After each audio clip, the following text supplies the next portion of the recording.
नमस्कार। आप देख रहे हैं देशस टीवी, मिथिलांचल का सबसे बड़ा न्यूज नेटवर्क। मधुबनी में फिर एक बार राजद के पूर्व सांसद अली अशरफ फातमी ने लालू परिवार पर निशाना साधा। अल्टीमेटम देते कहा, मेरी टिकट कटी तो तय है महागठबंधन को नुकसान झेलना ही होगा। मेरे पास ऑप्शन है। 3 अप्रैल को दरभंगा के बहुउद्देशीय भवन में मधुबनी और दरभंगा के तमाम समर्थकों के बीच नया खुलासा करूंगा। आप भी सुनिए देशस टीवी पर चंदन पांडे की मधुबनी से यह रिपोर्ट। बड़े पैमाने पर लोगों के गुस्सा का इजहार आ रहा है, जो हम लोग जो उर्दू पढ़ने वाले लोग हैं वो देख सकते हैं। मैं समझता हूं कि ये जो कुछ मुसलमानों के एक लीडर, राजद के लीडर के साथ जो कुछ हुआ है, इसके असरात बहुत लंबे होंगे और कहीं न कहीं पार्टी को और लीडर को इसका काफी खमियाजा भुगतना पड़ेगा। आप ये समझ लें कि मैं सुबह से रात तक जो फोन्स आ रहे हैं, मेरे कोई इस इलाके के नहीं, बिहारी नहीं, बाहर से भी, कि आखिर एक इतना बड़ा मुस्लिम चेहरा जो 4 मरतबा लोकसभा में भी रहा और भारत सरकार में वजीर भी रहा, उसका टिकट एक सेकुलर पार्टी ने क्यों काट दिया। शाहनवाज का टिकट कटा तो वहां तो मुसलमान बीजेपी को वोट देते ही नहीं है, तो उनके लिए तो बहुत आसान था कि भाई चलिए आपको नहीं लड़ाएंगे, आगे देखेंगे। लेकिन एक ऐसी पार्टी जिसको 100% मुसलमान वोट करता है और राजद को जितना भी वोट मिलता है उसका आधे से ज्यादा वोट मुसलमान करता है, तो उस मुसलमान चेहरे को खत्म करना ये शायद पार्टी को महंगा ही पड़ेगा, मेरा मानना है। और आप समझ लें कि वैसे लोगों को तो एडजस्ट किया गया जो पार्टी को तोड़ना चाहते थे, और एक नहीं 13-14 विधायकों का सिग्नेचर कराया और डिप्टी सीएम बनना चाहते थे, सीएम बनना चाहते थे। लगातार पार्टी को नुकसान पहुंचाया। लेकिन एक आदमी जिसने लालू जी के लिए क्या नहीं किया और पार्टी के लिए क्या कुछ नहीं किया, या दरभंगा के लोगों से पूछ सकते हैं या सियासी हलके में पटना में भी पूछ सकते हैं। मैं तकरीबन 30 साल से लालू जी के साथ था और मुझे यकीन भी नहीं हो रहा है कि मैं रात में जब सोता हूं तो मुझे घंटों नींद नहीं आती कि आखिर मेरा टिकट भी गांव की जानकारी है ही है। आपको मालूम है कि लगातार 4-5 महीने से मैं पार्टी के इंस्ट्रक्शन पर मधुबनी के अंदर काम कर रहा था। आप ये भी जानते होंगे कि कोई तकरीबन 7 मरतबा मैं चुनाव दरभंगा से लड़ा हूं और 4 मरतबा जीता भी हूं। इस दफा मुझे यहाँ भेजा गया था कि आप यहीं के लिए तैयारी करिए। आप लोगों ने कवर भी किया, बाबू उधर आप चुप रहो, कवर भी किया है मुख्तलिफ मौके पर। मैंने 5 असेंबली सेगमेंट जो मधुबनी में आता है उसमें कार्यकर्ता की बड़ी बड़ी मीटिंग हम लोगों ने रखी। साथ ही बीएलए भी बनाया, बूथ कमेटी भी तैयार किया। जितनी भी तैयारी हो सकती थी वो पूरी की मैंने।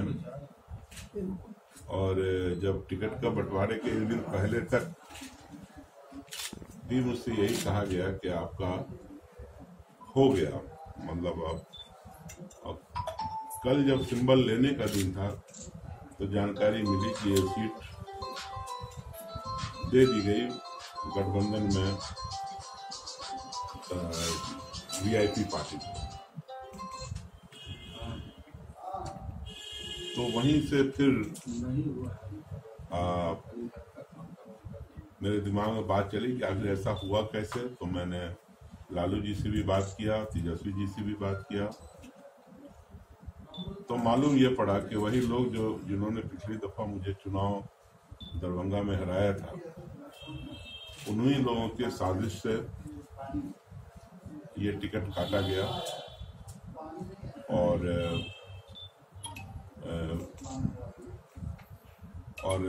उसकी वजह से मिथिलांचल में जो गुस्सा है वो तो है ही है, साथ ही पूरे बिहार के मुसलमानों में खास तौर से बहुत गुस्सा है। और उस गुस्से का रद्द अमल तो हो रहा है, अभी भी हो रहा है, चाहे वो इलेक्ट्रॉनिक मीडिया पे हो रहा हो, प्रिंट मीडिया पे हो रहा हो। खास तौर से उर्दू मीडिया में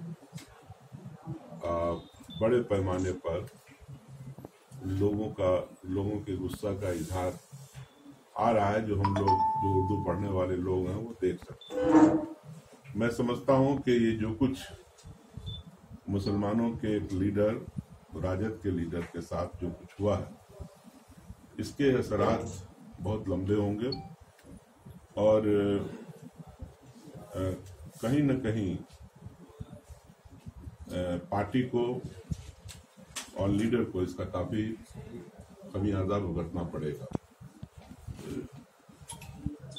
आप ये समझ लें कि मैं सुबह से रात तक जो फोन्स आ रहे हैं, मेरे कोई इस इलाके के नहीं, बिहारी नहीं, बाहर से भी, कि आखिर एक इतना बड़ा मुस्लिम चेहरा जो 4 मरतबा लोकसभा में भी रहा और भारत सरकार में वजीर भी रहा, उसका टिकट एक सेकुलर पार्टी ने क्यों काट दिया। शाहनवाज का टिकट कटा तो वहां तो मुसलमान बीजेपी को वोट देते ही नहीं है, तो उनके लिए तो बहुत आसान था कि भाई चलिए आपको नहीं लड़ाएंगे, आगे देखेंगे। लेकिन एक ऐसी पार्टी जिसको 100% मुसलमान वोट करता है और राजद को जितना भी वोट मिलता है उसका आधे से ज्यादा वोट मुसलमान करता है, तो उस मुसलमान चेहरे को खत्म करना ये शायद पार्टी को महंगा ही पड़ेगा, मेरा मानना है।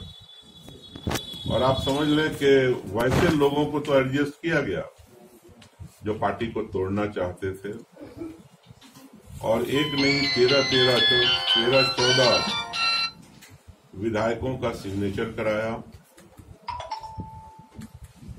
और डिप्टी सीएम बनना चाहते थे, सीएम बनना चाहते थे। लगातार पार्टी को नुकसान पहुंचाया। लेकिन एक आदमी जिसने लालू जी के लिए क्या नहीं किया और पार्टी के लिए क्या कुछ नहीं किया, ये आप दरभंगा के लोगों से पूछ सकते हैं या सियासी हलके में पटना में भी पूछ सकते हैं।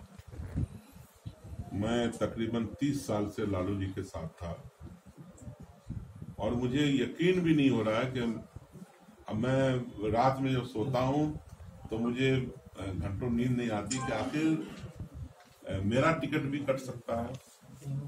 ये सोच से भी बियॉन्ड चीज है। तो ऐसे लोग जो पार्टी को कमजोर करते हैं, जो अपने उम्मीदवारों को हराते हैं, आज दरभंगा में देखिएगा वैसे ही लोग इलेक्शन लड़ रहे हैं, लड़ा रहे हैं। और खासतौर से जो लालू जी को डैमेज करने के लिए 13 विधायकों का दस्तखत कराया और पार्टी को तोड़ रहे थे, ऐसे आदमी को तो आपने अकोमोडेट कर दिया।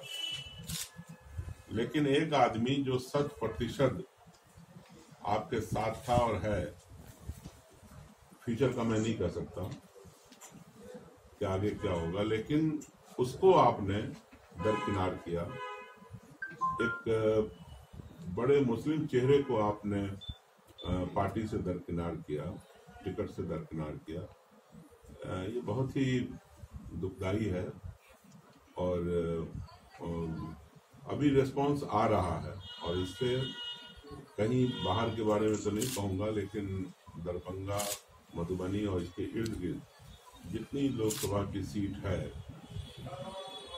इस पे इसके अच्छे असरात नहीं होंगे और निश्चित रूप से महागठबंधन को नुकसान। जहाँ तक सवाल पैदा होता है आगे का लाइन ऑफ एक्शन क्या होगा, हमें क्या करना चाहिए, इसके लिए 3 तारीख को उसमें मधुबनी से भी लोग आएंगे और दरभंगा के लोग भी होंगे। उसके लिए हमने बहुउद्देशीय भवन है ऑल इंडिया रेडियो स्टेशन के पास, वहाँ पर मीटिंग रखी गई है और उसके अंदर विस्तार से बात होगी और आगे के कदम क्या होने चाहिए उस पर चर्चा होगी। तो 3 का इंतज़ार करिए और मैं मधुबनी के सारे लोगों से आप लोगों के जरिए अपील करता हूँ कि जिनको मुझसे स्नेह हो, प्यार हो और वो उस मीटिंग में ज़रूर आएँ और मेरी बात को सुने, लोगों का क्या सोच है उसको सुने और आगे हमें क्या करना है हम उसका डिटेलिंग उसी दिन करेंगे 3 तारीख को, कि जो हमारे चाहने वाले लोग हैं वो लोग आगे का फैसला क्या करेंगे वो 3 तारीख को ही पता चलेगा। बहुत बहुत धन्यवाद। सर आपका क्या नाम है? मेरा टिकट भी कट सकता है, ये सोच से भी बियॉन्ड चीज है। तो ऐसे लोग जो पार्टी को कमजोर करते हैं, जो अपने उम्मीदवारों को हराते हैं, आज दरभंगा में देखिएगा वैसे ही लोग इलेक्शन लड़ रहे हैं, लड़ा रहे हैं और खासतौर से जो लालू जी को डैमेज करने के लिए 13 विधायकों का दस्तखत कराया और पार्टी को तोड़ रहे थे, ऐसे आदमी को तो आपने अकोमोडेट कर दिया। लेकिन एक आदमी जो 100% आपके साथ था और है, फ्यूचर का मैं नहीं कह सकता कि आगे क्या होगा, लेकिन उसको आपने दरकिनार किया। एक बड़े मुस्लिम चेहरे को आपने पार्टी से दरकिनार किया, टिकट से दरकिनार किया। ये बहुत ही दुखदाई है और अभी रिस्पांस आ रहा है और इससे कहीं बाहर के बारे में तो नहीं कहूँगा, लेकिन दरभंगा, मधुबनी और इसके इर्द गिर्द जितनी लोकसभा की सीट है इस पे इसके अच्छे असरात नहीं होंगे और निश्चित रूप से महागठबंधन को नुकसान। जहाँ तक सवाल पैदा होता है आगे का लाइन ऑफ एक्शन क्या होगा, हमें क्या करना चाहिए, इसके लिए 3 तारीख को उसमें मधुबनी से भी लोग आएंगे और दरभंगा के लोग भी होंगे। उसके लिए हमने बहुउद्देशीय भवन है ऑल इंडिया रेडियो स्टेशन के पास, वहाँ पर मीटिंग रखी गई है और उसके अंदर विस्तार से बात होगी और आगे के कदम क्या होने चाहिए उस पर चर्चा होगी। तो 3 का इंतज़ार करिए और मैं मधुबनी के सारे लोगों से आप लोगों के जरिए अपील करता हूँ कि जिनको मुझसे स्नेह हो, प्यार हो और वो उस मीटिंग में ज़रूर आएँ और मेरी बात को सुने, लोगों का क्या सोच है उसको सुने और आगे हमें क्या करना है हम उसका डिटेलिंग उसी दिन करेंगे 3 तारीख को, कि जो हमारे चाहने वाले लोग हैं वो लोग आगे का फैसला क्या करेंगे वो 3 तारीख को ही पता चलेगा। बहुत बहुत धन्यवाद। सर आपका क्या नाम है?